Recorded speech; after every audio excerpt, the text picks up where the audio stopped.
British వాళ్ళు ఈ దేశానికి వచ్చి భాస్కర్రాజు గారు 80 సంవత్సరాల వరకు ఉన్నంత వరకు వాళ్ళు ఆరాధించుకోవటానికి కూడా వాళ్ళ దగ్గర చర్చ్ లేదు. వాళ్ళు క్రైస్తవులు ఎట్లా అవుతారండి? ఆల్బర్ట్ ఐన్స్టీన్ అని పేరు పెట్టుకుంటే క్రైస్తవుడని, భాస్కర్ రాజు అని పేరు పెట్టుకుంటే హిందువు అని.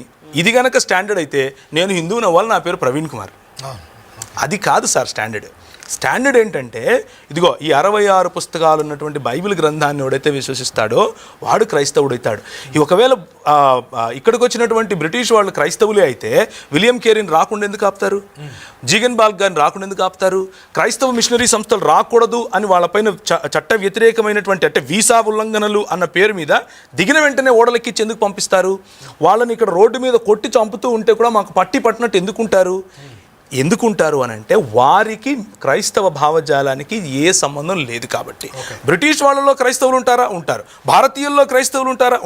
భారతీయులందరూ హిందువులేనా? కాదు. భారతీయుల్లో హిందువులు ఉంటారు. ఇది చిన్న లాజిక్ కదా. ఇది కూడా మిస్ అయితే ఎట్లా? బ్రిటిష్ వారు క్రైస్తవులు కాదు. భారతదేశపు చరిత్రను 1200 సంవత్సరాలు తీసేశారు అని అంటే తీసేసిన చరిత్రను ఎక్కడి నుంచి తీసుకొచ్చిండి మరి. తీసేశారు కదా, ఇంక ఉండకూడదు కదా. తీసేసింది ఎలా నిరూపించండి మరి. ఒకవేళ ఉంది అని అంటే తీసేయలేదని అర్థమవుతుంది కదా. ఇది లాజికలీ కాంట్రడిక్టరీ స్టేట్మెంట్. చరిత్రను తీసేయటం ఎవరి చేత కాదు. చరిత్ర ఎప్పుడు చరిత్రనే.